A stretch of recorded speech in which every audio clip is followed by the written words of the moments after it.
Bon, en France, on discute déjà des festivités sur les Champs-Élysées et des autres détails de la parade en cas de victoire parisienne en Ligue des Champions.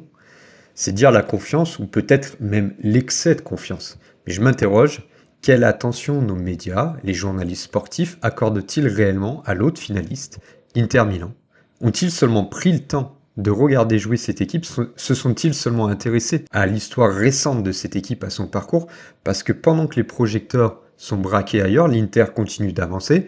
Dans l'ombre, malgré la faculté qu'ils ont démontrée à éliminer méthodiquement des cadors européens, les uns après les autres, comme le Bayern, comme le Barça, et ben le récit dominant, celui qu'on nous sert en boucle, semble déjà écrit, la coupe est presque déjà soulevée par certains. Mais n'oubliez jamais une chose, le serpent, qui est l'emblème de l'Inter, se déplace toujours en silence avant de mordre sa proie au moment où elle s'y attend le moins. Aujourd'hui, on va lever le voile sur cette machine Nerazzurra, l'équipe que la France ignore peut-être à ses dépens, ou du moins le PSG et les journalistes parisiens. Préparez-vous donc à découvrir pourquoi l'Inter Milan n'est pas juste un finaliste surprise, mais un prédateur vraiment redoutable, prêt à déjouer tous les pronostics. Alors pour commencer, on va parler de stratégie, mais de stratégie au sens global du terme, pas forcément de stratégie footballistique. Parce que derrière chaque grande équipe, il y a une vision, il y a des décisions audacieuses, et souvent une bonne dose d'intelligence face à l'adversité. L'Inter Milan, ce nom qui résonne avec une histoire glorieuse, a traversé, comme beaucoup de géants du football moderne, sa propre période de sommeil. Après le triplé de 2010 sous Mourinho, plus d'une décennie s'est écoulée, marquée par l'attente, l'espoir et parfois par la frustration pour les tifosi interistes.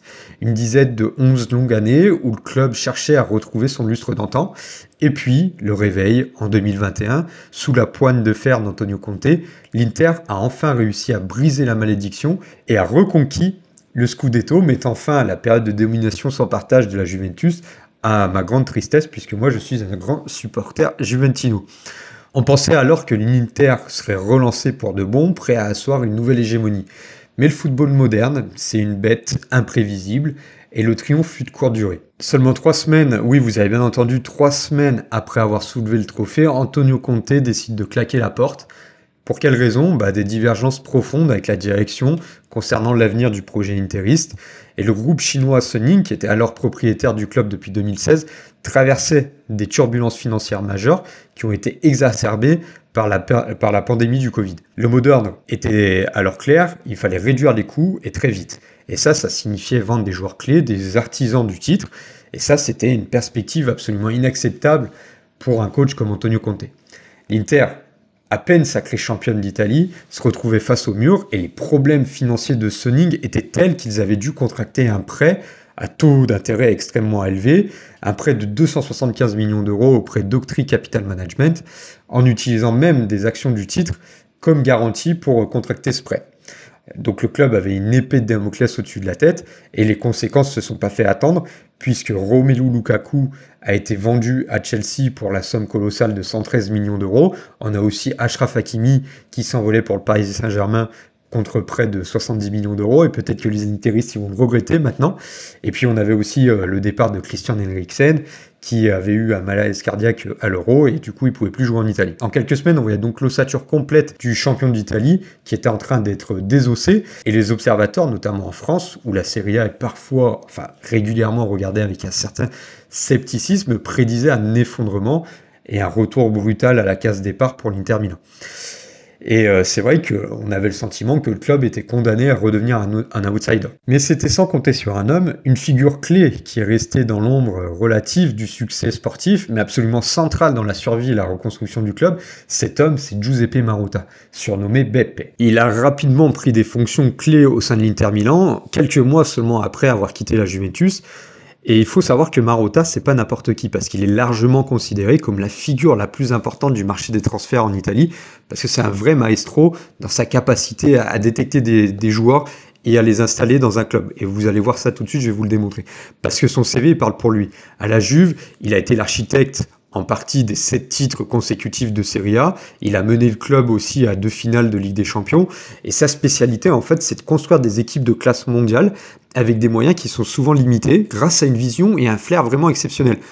Je me souviens notamment des arrivées gratuites de joueurs comme Pirlo, Pogba, Dani Alves, Sami Khedira, Kingsley Coman. Tout ça, ça a été des arrivées gratuites à la Juve, et c'est cette expertise-là qu'il a été capable d'apporter à l'Inter Milan. C'est lui qui avait notamment organisé les arrivées de Conte, de Lukaku, d'Hakimi, de Barella, d'Eriksen. C'était ces joueurs-là qui ont ramené l'Inter au sommet en 2021. Et puis, face à la tempête de l'été 2021, avec l'obligation de vendre et de réduire la masse salariale, Marotta, lui, il est resté et il a relevé le défi. Pour remplacer Lukaku, il a fait venir Edin Dzeko de la Roma, qui était un vétéran expérimenté, avec un style de jeu proche de celui de Lukaku, et il l'a fait venir pour seulement 3 millions d'euros. Pour pallier le départ d'Hakimi, il a misé sur Dumfries, en provenance du PSV Eindhoven, pour une somme de 14 millions d'euros. Et aujourd'hui, on voit que Dumfries, c'est un acteur majeur au sein des succès de l'Inter. Pour remplacer Eriksen, là, il a réalisé un vrai coup de maître en faisant venir Hakan Çalhanoğlu, qui était en fin de contrat avec l'AC Milan, donc le rival historique. Donc Hakan Çalhanoğlu, il a traversé la ville et a signé gratuitement chez l'Inter. C'est un transfert qui a fait couler beaucoup d'encre et qui s'avère être une inspiration vraiment géniale. Et ça, c'était que le début, parce que l'Inter, sous l'impulsion de Marotta et de son équipe, l'Inter a continué sur cette lancée. La saison suivante, on a André Onana qui est arrivé gratuitement de l'Ajax pour être revendu pour 50 millions d'euros à Manchester United, seulement un an plus tard. On voit donc qu'ils ont fait un bénéfice colossal grâce à ce transfert. On a Henrik Mkhitaryan, qui est un autre joueur expérimenté qui est arrivé libre de la Roma. Plus récemment, on a aussi eu Marcus Thuram, qui était en fin de contrat en Allemagne et convoité par de nombreux clubs. Ils ont réussi à le convaincre et à le faire venir à l'Inter gratuitement. Et puis on a aussi Yann Sommer, qui est venu remplacer Onana et qui a été recruté là vraiment pour un prix vraiment dérisoire compte tenu de sa qualité. Et le résultat de cette gestion, au cours des 4 dernières années, sous l'ère Inzaghi, qu'on va aborder dans quelques minutes, l'Inter a réalisé un bénéfice net sur ses transferts d'environ 115 millions d'euros, tout en continuant de gagner des titres en Italie et en performant au plus haut niveau européen. Oui, vous avez bien entendu, ils ont gagné de l'argent sur le marché des transferts tout en étant compétitifs. C'est la marque des clubs qui sont gérés intelligemment, où chaque euro est dépensé avec discernement. L'été 2021, à lui seul, s'est soldé par un bénéfice net d'environ 160 millions d'euros. C'est tout simplement remarquable à l'époque actuelle du football, où les dépenses pharaoniques sont vraiment la norme aujourd'hui. Mais cette stratégie-là, elle ne se résume pas à des chiffres ou à des coûts financiers. Elle repose sur une philosophie profonde. Bâtir une équipe, pas seulement une collection de noms ronflants. Et l'Inter, elle ne se construit pas une équipe pour vendre des maillots, ils construisent une équipe pour gagner des matchs de football. Et ça devient de plus en plus rare. Et d'une certaine manière, on a l'Inter qui est l'anti-PSG par excellence. Et quand je parle de l'anti-PSG, je parle notamment du PSG très clinquant des dernières années. Là, c'est vrai qu'ils ont un peu changé leur braquet dans leur stratégie de recrutement, leur stratégie financière. Mais voilà, dans ce sens-là, quand même, l'Inter s'oppose à la stratégie parisienne. Marotta et la direction sportive de l'Inter recherchent des joueurs utiles, engagés et fonctionnels. Des joueurs qui sont capables de s'intégrer dans un système, qui comprennent le projet et qui sont prêts à se mettre au service du collectif. Il n'y a pas de place pour des achats, comme on appelle des achats impulsifs, les fameux panic buy, qui ont souvent un coût énorme et qui sont très peu productifs. À l'Inter, chaque décision est mûrement réfléchie, en adéquation avec les besoins de l'entraîneur et avec la vision à long terme du club. Ils savent quel type de joueurs ils veulent, comment les utiliser, et surtout, ils savent qui ils sont. Alors que d'autres clubs vont courir peut-être après une identité. L'Inter, il en a déjà une. Ils l'ont forgé dans la discipline, dans la structure, dans la cohérence, et ce, à tous les niveaux, de la direction sportive, de la direction managériale, de la gouvernance de l'entreprise, jusqu'au terrain. Et c'est cette structure, cette capacité à anticiper et à s'adapter qui a permis à l'Inter non seulement de survivre à la crise de 2021, mais aussi d'en sortir potentiellement plus fort, et ça, certainement, plus résilient. Et dans ce contexte, et avec cette stratégie bien en place, il y a une autre décision importante, voire cruciale, qui est intervenue après le départ de Conte. C'était évidemment le choix de l'entraîneur. Un choix qui allait définir la prochaine ère de l'Inter Milan. Et Marotta, fidèle à sa logique, il n'a pas cherché un nom clinquant pour rassurer les masses, il a cherché un profil spécifique, un homme capable de s'inscrire dans ce projet de reconstruction intelligente. Il a donc choisi de recruter Simone Inzaghi, un entraîneur qui avait fait ses preuves à la Lazio pendant 5 ans, en remportant notamment une Coupe d'Italie et 2 Supercoupes, et en étant capable de maintenir régulièrement son équipe dans la course européenne, malgré des moyens limités. Marotta, il a cherché un entraîneur désireux de faire ses preuves à un niveau supérieur, un entraîneur avec des idées claires et une fin de succès. Et comme nous allons le voir, ce choix, il s'est avéré purement génial. Alors, Qui est vraiment Simone Inzaghi? Pour beaucoup, son nom a longtemps été éclipsé par celui de son frère aîné, Filippo, ou plutôt Pippo Inzaghi, l'homme qui est né hors jeu, illustre buteur de la Juve, de l'AC Milan, de la Squadra Azzurra, qui a aussi collectionné les Champions League et qui aurait pu, allez, on va dire, être dans les meilleurs attaquants du monde pendant une certaine période. Pendant que Pippo Inzaghi, il empilait les buts et savourait sa gloire, Simone, lui, il était aussi attaquant. Il a connu une carrière de joueur beaucoup plus modeste, principalement à la Lazio, avec des hauts et des bas, et souvent un rôle de joueur de rotation, un joueur complémentaire. Mais il ne faut pas s'y tromper. Pendant que l'un était sous les feux de la rampe, l'autre, Simone, il observait, il apprenait, il absorbait le jeu. Et après avoir raccroché les crampons, il est resté fidèle à la Lazio, il a pris en charge les équipes de jeu. Et c'est là, loin du tumulte médiatique, que son génie tactique a commencé à se forger. On raconte qu'il passait des heures à éditer des vidéos, à préparer des séances d'entraînement. Il était obsédé par l'idée d'automatiser chaque action de ses joueurs. Et il regardait, à ce qui paraît, 5 voire 6 matchs par jour, prenant des notes de manière frénétique, analysant les schémas de jeu et étudiant les mouvements sans ballon. Et ça, ce qu'il faut savoir, c'est que Simone Inzaghi, c'est un véritable bourreau de travail, c'est un passionné vraiment méticuleux. Et en 2016, il a eu une opportunité, celle d'être nommé par intérim entraîneur de l'équipe première de la Lazio. Et c'est un poste qu'il ne va pas lâcher pendant plus de 5 ans. Il a su construire une équipe audacieuse, compétitive, voire parfois spectaculaire, remportant ainsi, comme je le disais tout à l'heure, une Coupe d'Italie et 2 Supercoupes, le tout quand même avec des moyens inférieurs à ceux de ses concurrents directs en Italie. Et ces joueurs jouaient avec une précision assez chirurgicale, mais lui, il restait en dehors des radars des grands noms. Et puis, l'été 2021, l'Inter est championne en titre, mais en pleine crise financière et orpheline de Conte, et donc elle se tourne vers lui. Et l'annonce de sa nomination, je m'en souviens, j'étais peut-être en Italie à ce moment-là, elle a été accueillie avec une certaine tiédeur, voire avec un peu de scepticisme, parce que c'était pas le retour de Conte, parce qu'il y a des polémiques, est-ce qu'il revient pas, c'était pas l'arrivée d'un Zidane ou d'un autre coach extrêmement tendance, et pour beaucoup, en gros, Simone Inzaghi, c'était l'entraîneur de la Lazio, qui était habitué à un budget limité, et ça ressemblait vraiment à une solution d'urgence, ça allait être un rôle d'intérimaire qu'on allait lui donner, un rôle de transition pour remplacer Conte à court terme. Ils estimaient en Italie qu'il avait pas la personnalité justement pour remplacer Conte, qu'il était en risque parce qu'il prenait une équipe qui venait de gagner un Scudetto et puis surtout une équipe qui avait pas de budget, qui avait des stars qui étaient partis et la mission à ce moment-là, elle semblait absolument impossible. Mais la personnalité d'Inzaghi, elle y est pour beaucoup. Parce que c'est pas forcément un mec qui va hurler, qui va courir après les caméras, même si sur le banc de touche, il est de plus en plus insupportable parce qu'il respecte jamais la limite de sa zone technique. Il est rarement mentionné dans la même catégorie que certains entraîneurs comme Guardiola, comme Klopp, comme Ancelotti. Il a peut-être pas le charisme tapageur de certains, comme Mourinho, mais il possède quelque chose de bien plus précieux. Et ce quelque chose, c'est une obsession absolue pour la perfection. Il est décrit par ceux qui le côtoient comme un homme simple, humble, incroyablement proche de ses joueurs, attentif aussi à leur côté humain, mais absolument obsédé par la perfection. Alors qu'est-ce que c'est la méthode Inzaghi concrètement? Et comment cet homme discret a réussi à transformer une équipe démantelée en une machine à gagner? D'abord, il y a son système de jeu, le fameux 3-5-2. Alors ça, c'était pas une nouveauté à l'Inter, puisque Antonio Conte l'utilisait déjà avec succès.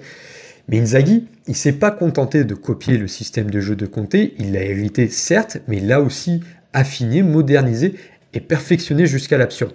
Sa philosophie de jeu, elle repose sur un mot-clé, l'automatisme. Les joueurs eux-mêmes le disent, s'entraîner avec Inzaghi, c'est vivre en boucle. Certains disent, on répète chaque fois la même action pendant 1000 fois. Mais cette boucle, cette répétition inlassable, c'est ce qui a fait de l'Inter une machine de précision assez redoutable. Et on l'a vu dans le match contre le Barça, surtout le match aller, il y a eu 2 frappes de but, 3 frappes avec le but hors jeu. Et son message à son arrivée, alors que Lukaku venait de partir, il fut assez direct. On ne remplace pas Lukaku avec un seul joueur, on va le faire avec des mouvements synchronisés. Et la presse, à ce moment-là, elle s'est moquée d'Inzaghi, mais lui, il s'est cantonné au travail et il s'est concentré là-dessus. Simone Inzaghi, c'est quelqu'un qui va travailler chaque séquence de jeu comme si c'était une chorégraphie. Chaque remise en jeu, chaque sortie de balle depuis l'arrière conçue pour désarmer les pressings adverses, chaque transition défensive, chaque mouvement offensif, aussi subtil soit-il, est répété au millimètre près. Et chaque option offensive aurait 3 variantes. Chaque transition défensive aurait 5 couvertures distinctes. Et le résultat, l'Inter, c'est pas une équipe qui réagit, c'est une équipe qui anticipe. L'Inter, elle va pas courir pour courir, elle va se positionner de manière intelligente. Elle va pas dépendre d'exploits individuels isolés, mais de structures collectives huilées. Et dans ce système, chaque pièce est essentielle. Les défenseurs centraux ne font pas que défendre, ils initient le jeu, ils vont aussi dicter le tempo. Les milieux de terrain sont pas des simples travailleurs, mais sont des pièces d'échecs dans un mécanisme presque suisse qui va tourner à la perfection. Les milieux sont capables de casser les lignes, de contrôler le rythme aussi. Les latéraux, qui sont probablement la partie la plus essentielle du système d'Inzaghi, sont bien plus que des défenseurs. Ils vont étirer les équipes horizontalement. Ils doivent défendre avec rigueur, occuper l'espace large, mais surtout se projeter vers l'avant et créer, devenant des véritables ailiers. Et penser notamment à l'énergie de Denzel Dumfries ou à la qualité de centre et la vision de Federico Di Marco. C'est des éléments qui ont fait toute la différence contre le Barça. Et puis devant, on a des attaquants comme Lautaro Martinez et Marcus Thuram qui sont pas seulement jugés sur leur seul but, ils sont excellents pour épuiser les défenseurs adverses, ils sont aussi capables de revenir, de participer à l'effort défensif. Et puis, offensivement, ils sont là aussi pour étirer les lignes, créer des espaces pour leurs coéquipiers et écraser les défenses verticalement. Mais la force d'Inzaghi, elle ne se limite pas au seul aspect tactique. Il y a une autre part de génie chez lui, c'est qu'il est capable de fabriquer des talents ou de relancer des carrières. Une formule résume parfaitement ça. Inzaghi n'a pas acheté de stars, il les a fabriqués. Prenez par exemple Federico Di Marco. Avant l'arrivée d'Inzaghi, c'était un joueur itinérant qui enchaînait les prêts sans jamais vraiment s'imposer. Inzaghi, après quelques séances d'entraînement, l'aurait désigné comme le futur latéral gauche du club, lui donnant la confiance nécessaire pour éclore et devenir aujourd'hui l'un des meilleurs à son poste. Hakan Çalhanoğlu, arrivé gratuitement de l'AC Milan où il était utilisé comme milieu offensif. Inzaghi l'a repositionné plus bas, il est devenu relayeur, puis il l'a transformé en joueur pivot de classe mondiale. C'est un véritable numéro 6 qui sait dicter le jeu, qui sait briser les lignes par la passe et qui sait aussi assurer l'équilibre défensif. Il a observé vraiment une métamorphose spectaculaire. Et puis on a Lautaro Martinez qui avait toujours été un joueur talentueux, mais qui a su trouver sous Inzaghi une maturité définitive. C'est plus seulement la puissance brute, le fameux taureau, c'est le leadership puisqu'il porte désormais le brassard à l'Inter, c'est le timing de ses appels, c'est une efficacité assez clinique, et puis c'est un travail incessant pour son équipe. Et que dire des vétérans? On a par exemple Francesco Acerbi qui a 37 ans, que beaucoup pensaient fini après la Lazio. Il organise la défense de l'Inter comme un général. On a Mkhitaryan qui a 36 ans, il a été écarté par Manchester United, il a été écarté par Arsenal. Aujourd'hui, il semble rajeuni et plus intelligent dans ses déplacements. Il est essentiel dans l'entrejeu. On a aussi Marcus Thuram qui est arrivé gratuitement. Et c'est plus seulement de la vitesse et de la puissance, c'est devenu l'un des meilleurs compléments que Lautaro ait eu. Et Marcus Thuram, il dénote par son intelligence, son énergie et sa capacité de déplacement qui s'intègre parfaitement dans le système de jeu. Et la plupart de ces joueurs, ils n'ont pas coûté des fortunes, bien au contraire. Inzaghi ne demande pas des stars, il demande de l'engagement. Et après, il sait polir les talents bruts ou raviver la flamme chez des joueurs confirmés. Et puis, il y a cette mentalité. Parce que l'Inter d'Inzaghi, c'est une équipe qui ne panique pas, qui reste calme, même quand les choses ne vont pas dans son sens. C'est une équipe qui est assez résiliente, qui est capable de renverser des situations compromises, comme lors de la fameuse demi-finale de Ligue des Champions contre le Barça, où menés, ils ont su revenir et s'imposer. Ils ont une forme de discipline, de confiance aussi froide et méthodique, et ça c'est une vraie mentalité de gagnant qui se construit semaine après semaine, succès après succès. Les joueurs disent qu'Inzaghi, il a cette clarté, cette capacité à expliquer facilement et simplement ce qu'il attend, même dans le feu de l'action. Et visiblement ça fonctionne. Et c'est pas un hasard si l'Inter, même dans la défaite en finale de Ligue des Champions des 2023 contre un Manchester City ultra favori, l'Inter a su leur poser d'énormes problèmes et aurait, sur un autre jour, probablement pu l'emporter sans que Lukaku foire complètement ses actions. Et c'est cet ensemble, un tacticien hors pair, un formateur de talent, un meneur d'hommes et un bâtisseur de mentalité qui fait de Simone Inzaghi l'architecte discret mais absolument fondamental du retour de l'Inter au sommet. Alors comment l'Inter de Simone Inzaghi a évolué pour devenir la force que nous connaissons aujourd'hui. C'est une histoire de progression constante, de construction patiente, pierre après pierre, et je vous propose qu'on se fasse une petite rétrospective sur les dernières saisons. Si on revient à la première saison d'Inzaghi, 2021-2022, le contexte, on l'a vu, il était pour le moins délicat.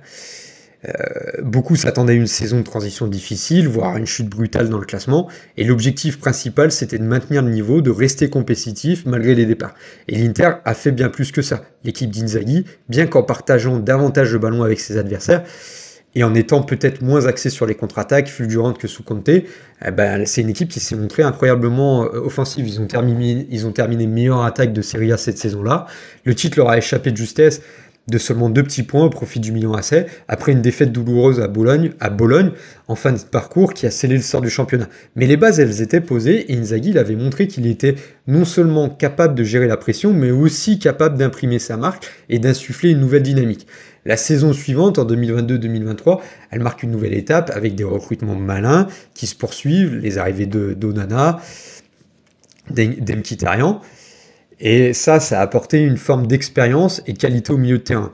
En Serie A, le Napoli de Luciano Spalletti va réaliser une saison absolument stratosphérique et il s'envole vers le titre. L'Inter termine 3e, mais sur la scène européenne, c'est là que l'équipe d'Inzaghi va véritablement se révéler, puisqu'ils vont être capables d'émerger du groupe de la mort qui comprenait le Bayern et le Barça. Ils ont déjà montré à ce moment-là leur capacité à déjouer les pronostics.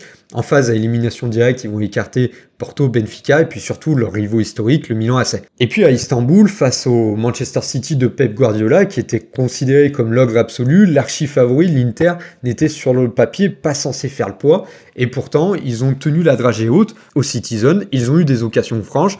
Lukaku a foiré, comme je disais tout à l'heure.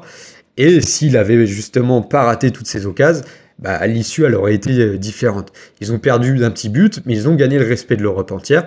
Et l'Inter, à ce moment-là, n'était plus seulement un champion d'Italie en reconstruction, c'était une véritable force capable de rivaliser avec les tout meilleurs. Et la ligne défensive avait aussi évolué avec un trio plus modeste sur papier, avec Darmian, Acerbi, Bastoni, qui s'est avéré d'une solidité remarquable. Et après cette finale perdue, mais porteuse d'espoir, la saison 2023-2024 devait être celle de la confirmation. Et ça a été le cas, du moins sur la scène nationale. Marotta et Inzaghi continuent à faire des ajustements intelligents. On a Onana qui part pour Manchester United, Yann Sommer qui arrive. On a les départs de Dzeko et Lukaku qui sont compensés par l'arrivée gratuite de Marcus Thuram, qui va former un duo redoutable avec Lautaro Martinez. Puis on a aussi l'arrivée de Benjamin Pavard qui vient renforcer la défense. Mais l'un des coups de génie tactique d'Inzaghi cette saison-là, ça a été la transformation d'Hakan Çalhanoğlu en milieu défensif et en véritable numéro 6.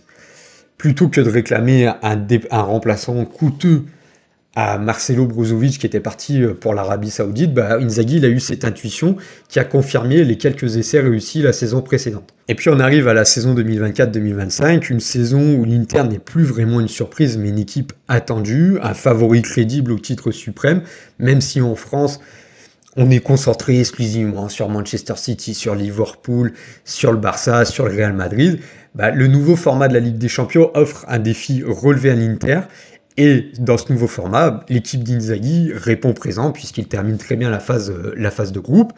Ils ont affiché une solidité vraiment impressionnante puisqu'ils ont encaissé seulement un but et ils ont concédé une seule défaite. Et puis bien sûr, arrivent en ligne de mire les tests majeurs, le quart contre le Bayern Munich, un mastodonte européen.